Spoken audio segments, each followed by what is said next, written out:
Hi guys, today நம்ம என்ன சமையல் பார்க்க போகிறோம்னா மீன் குழம்பு.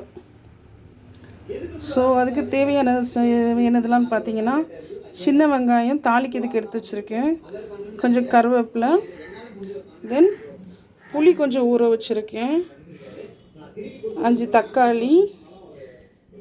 எப்போவுமே மாங்காய் இருந்துச்சுன்னா தக்காளி கொஞ்சம் குறைச்சி போட்டுக்கோங்க.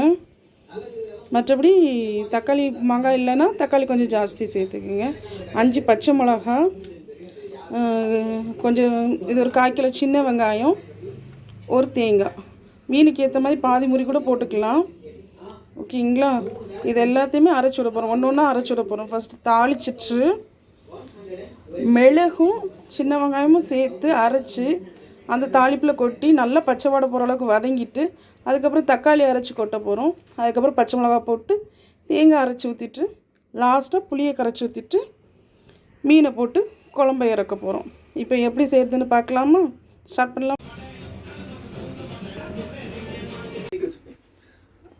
நம்ம எப்போவுமே மீன் குழம்புக்கு நல்லெண்ணெய் தான் சேர்க்கணும். நான் செக்கு நல்லெண்ணெய் தான் சேர்ப்பேன். எண்ணெய் நல்லா சூடானதுக்கப்புறம் தான் ஒன்று ஒன்றா சேர்க்கணும்.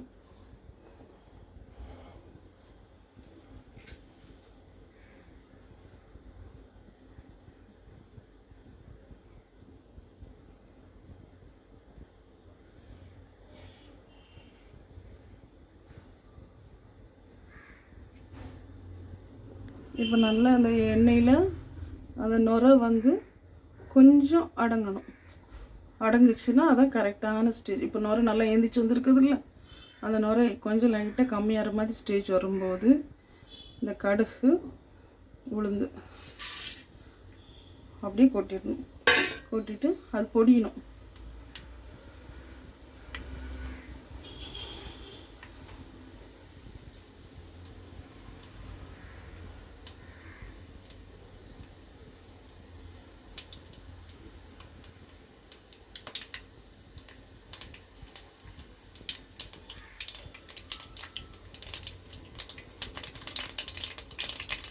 அது பொடிஞ்சதுக்கப்புறம் வெந்தயம் சேர்க்கணும். என்றைக்குமே மீன் குழம்பு ரொம்ப முக்கியமானதில் இந்த வெந்தயம், காஞ்ச மிளகா இதெல்லாம் ரொம்ப இம்பார்ட்டன்ஸு.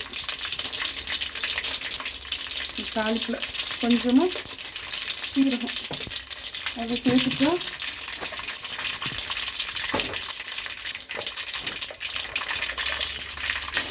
சின்ன வெங்காயம்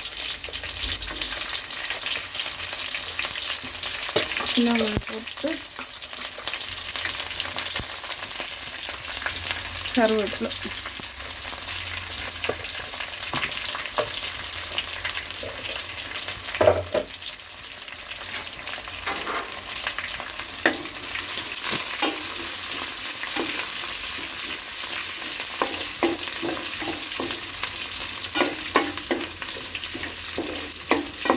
நல்லா கொஞ்சம் நிறம் மாறணும்.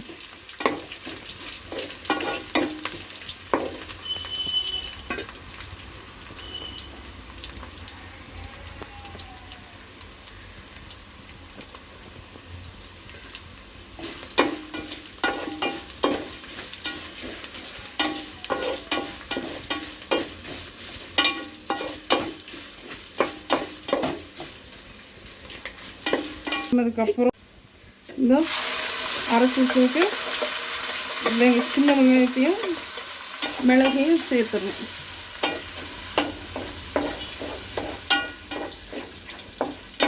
மிளகு சேர்த்துட்டு லைட்டாக கொதி வந்த உடனே மூடி வச்சுக்கணும். மூடி முடிச்சு தான் செய்யணும்.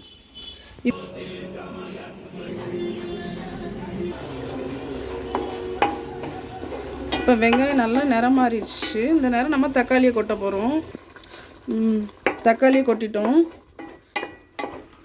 தக்காளி நல்லா வதங்கணும்.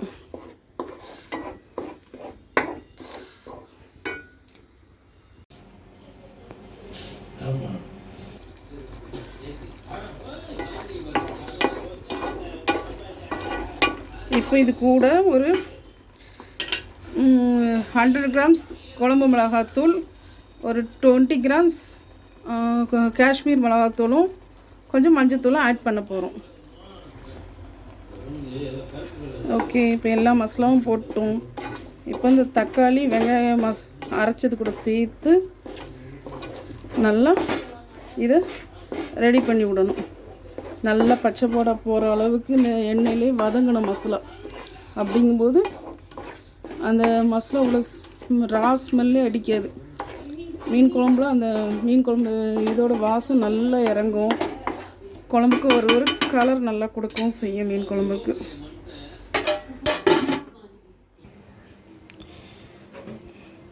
தேங்காய் அரைச்சி வச்சாச்சு. நல்லா இந்த மசாலா உங்களுக்கு பார்த்தாலே தெரியும், நல்ல பச்சை வாடை போய் நீட்டாக மேலே நல்லா எண்ணெய் கொஞ்சம் பிரிந்து வந்து சூப்பராக வந்திருக்கு. காரம் எல்லாமே நச்சுன்னு இறங்கியிருக்கும்.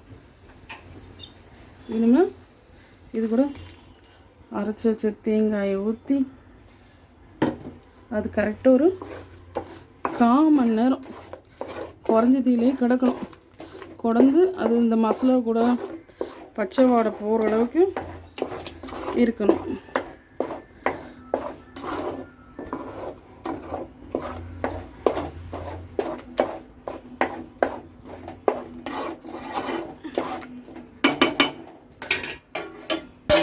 ஒரு 10 நிமிஷம் புளி இப்படி நல்லா நீட்டாக அழகாக ஃபுல்லாக பிணைஞ்சி வச்சுருங்க.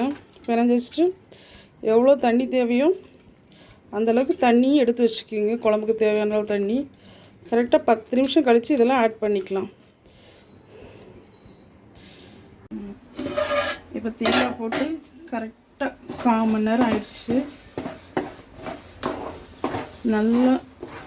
நல்லா நிறம் மாறி இந்த தேங்காயோட பச்சை ஸ்மெல் கூட போயிடுச்சு. அந்தளவுக்கு நல்லா இதாகிடுச்சு.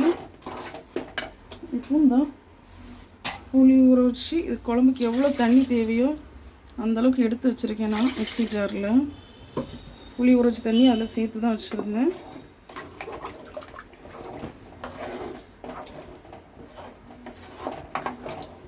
இது ஒரு கரெக்டாக கொதித்ததுக்கு அப்புறம் தான் எப்போவுமே கணக்கு. கொதித்ததுக்கு அப்புறம் 20 நிமிஷம் அப்படியே மூடி போட்டு கொதிக்க விடணும். 20 நிமிஷத்தில் ஒரு 15 நிமிஷம் ஆனதுக்கப்புறம் மீனை போட்டு அதுக்கப்புறம் கொஞ்சமாக உப்பு போட்டு பிறகு மூடி வச்சு அதுக்கப்புறம் ஒரு 10 நிமிஷம் மட்டும்தான் இருக்கணும். மேலே எண்ணெய் பிரிந்து வந்தோன்னே இறக்கிடலாம். இப்போ நம்ம வெயிட் பண்ணுவோம் கொஞ்சம். குழம்பு இப்போ பார்த்தா உங்களுக்கே தெரியும், நல்லா குழம்பு காஞ்சிட்டு. இப்போ நம்ம மீன் ஒன்று ஒன்றா எடுத்து குழம்புக்குள்ளே போட்டுருவோம். போட்டுட்டு